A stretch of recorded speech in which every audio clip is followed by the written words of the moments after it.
Hey, what's going on, guys, and welcome back to another reaction video on the channel. I'm your host, Shadow Lord, and for today's reaction video, we are going to be reacting to the Titan Hunter Mech from the Monsterverse. This video is by Goji Center over here. And before we start reacting to this video, don't forget to hit that subscribe button and join the channel. And without further ado, let's get straight into the episode. 3, 2, 1, play. What you're looking at right now is not something out of Pacific Rim. Nope. This monstrosity right here came straight off the Monsterverse. Yeah. A mechanical weapon built for one thing: killing Titans. That's right. Today on Goji Center, we're going to give a full breakdown on this monster-killing machine, its backstory, and determine whether or not this thing could stand up against Godzilla. To start off, let's provide a little bit of context. This titanic mech was featured in the most recent Monsterverse graphic novel, Godzilla Kong the Hunted. Yep. Built by a construction company, RM Construction, whose CEO, Raymond Martin, had an obsession over hunting big game. More specifically, megafauna. And now, Titans. To be fair, it was the female Muto who was mistakenly portrayed as the Queen Muto who killed his family during Don't know how you back can in mistake that, 2014. by the way.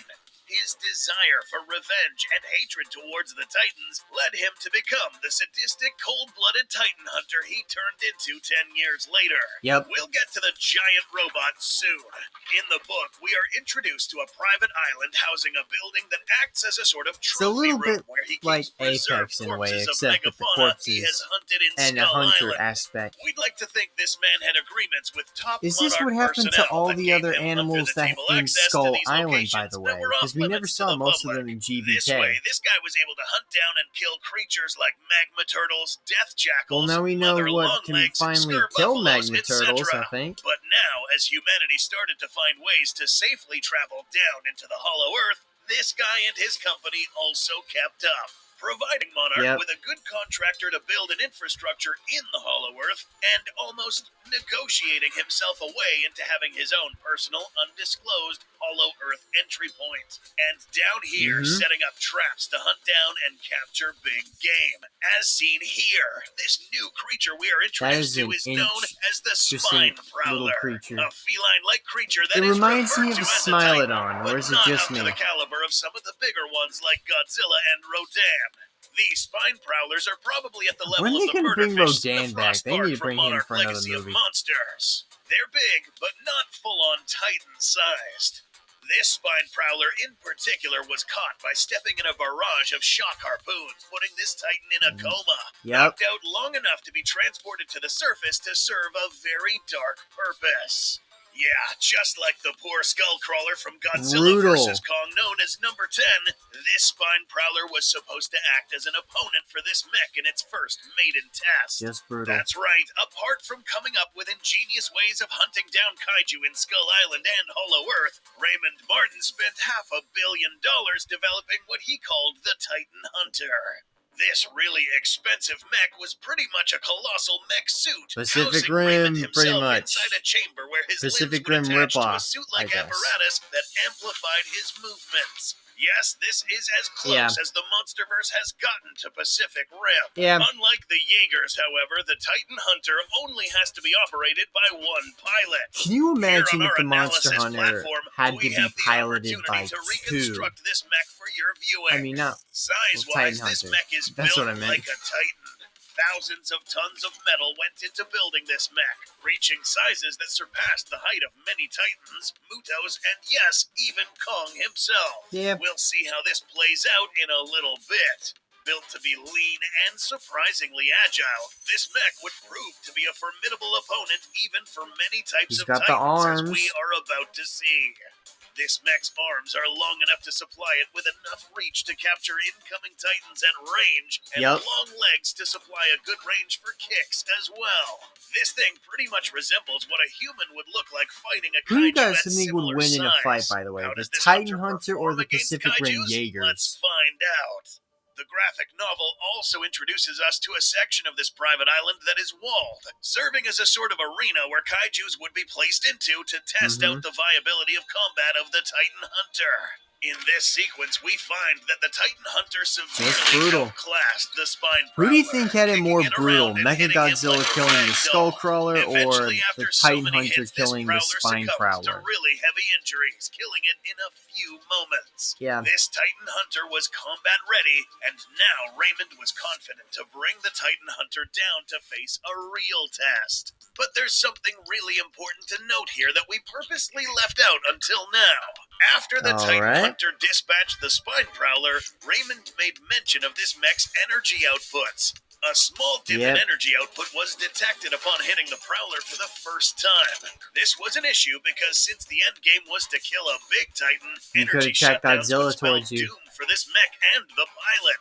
The energy required to keep this mech functional was an outstanding Imagine amount. if they had so Hollow much, Earth in energy fact, that too. the energy core of this mech was powerful enough to attract other Titans, and more specifically, someone like Godzilla. Yep. That's right. The creators of this mech knew this, and that is why they would activate decoy energy reactors around the planet, so while they tested this mech, Godzilla would be distracted by another energy output somewhere else. That is clever. I'll give him that. Into this secret facility. This would later prove to send both Godzilla and another powerful Titan known as Scylla in an inevitable collision course that would I'm so glad Scylla is going to be in the new one. Around the world. Stay tuned for our episode discussing it's been like 5 years since we last saw her. It gets better. Back to the Titan Hunter. After a successful test, the Titan Hunter was lowered down to the Hollow Earth, where it would experience its first hunting expedition. Monarch already had bases down here, and this place was already under surveillance. However, RM Construction had already spread enough money around to prevent Monarch from meddling with Raymond's hunting expedition. It's always the money. To illustrate just how powerful this mech was, let's talk about how it was able to dispatch a warbat with a chokehold to the throat in just a few seconds.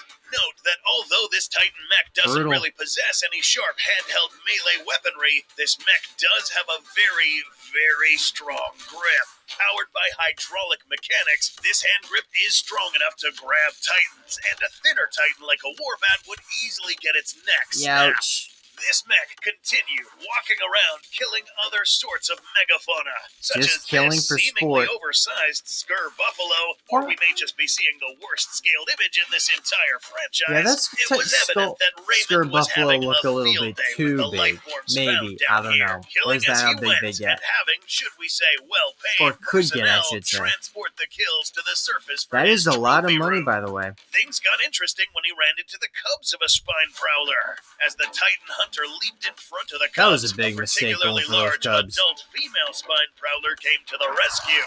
Here is where we get introduced She's to just a another mom. melee That's weapon just a that this mom mech trying to protect her had. But kids. meanwhile, all the commotion was attracting the attention of Kong. Yeah. And as these guys were bagging up all the corpses, Kong quickly gets a good sense of what these guys are up to, and quickly deals I'm with surprised. them. Did he deal with something Meanwhile, similar the to mother this Spine in Prowler, Skull while trying Island? to defend her offspring, Maybe? gets Who knows? impaled by one of the two horns of this Titan Hunter. I feel so bad for Interestingly, that these mom. aren't really made of metal. Those cubs are These probably orphans now, if belong you to think a about really it. large crustacean-like kaiju killed by Raymond and Co. Mounting these sharp pincers on the head of this mech for this precise reason. Finally, Kong appears in front of the Titan mech. It was for this exact moment that this mech was created, to stand up against a real Titan like Kong. But could this mech actually stand up to a Titan, just like Mechagodzilla did earlier? Actually, no, it did for a Mechagodzilla while. had like Immediately better after metal, Kong's I think. initial charge, this than the mech Titan hunter's Hunter. greater reach allowed it to chokehold Kong, keeping him at bay. At this point, Kong was trapped by this mech's superior hydraulic grip strength, getting thrown very far away. Yeah. But Kong wasn't beat yet. Nope. Kong gets up and kicks down the mech on the floor, and with both fists smashes down on the chest of this Just mech. go to town and Surprisingly, destroy this the mech was robot. still operational after such an impact, and functional enough to punch Kong in the face once again. But it takes more than a punch to bring down the king of Hollow Earth, who in return slams the mech close to a nearby precipice. Defeated and at the mercy of Kong's hold, Raymond still found some time to trash talk before Don't know Kong why, released the but hold, making him and the Titan Hunter fall and be destroyed. I don't know how he survived that. Without an operational mech, Raymond fell prey to the small cubs he intended to kill Karma. earlier. So the real question, was this Titan Hunter enough to square up against some of the higher tier Titans like Godzilla? No. The simple answer, absolutely not. See? Apart from not having sufficient firepower and enough weight to withstand a head-on charge from an angry lizard, the creators of this mech Godzilla's and Raymond more of a himself fighter. knew that they weren't ready for that kind of fight, which is why they consistently set off energy beacons around the world to distract Godzilla in the first place. Yeah, because otherwise he would have destroyed that mech in seconds. Did some damage to the Hollow Earth Titan population, and have we seen the end of humanity's attempt of regaining the top rank of the planet's food chain? Yeah, that would be not. Yeah, that would be interesting because we've already had Mechagodzilla and now we have the Titan Hunter. What else are we going to create in the Monsterverse? But I guess either way, that is the end of this episode. If you guys did enjoy this video and you want to see more videos like these, leave a like, comment, subscribe, check out some of the other videos on the channel, and I'll see you guys in the next one. Bye!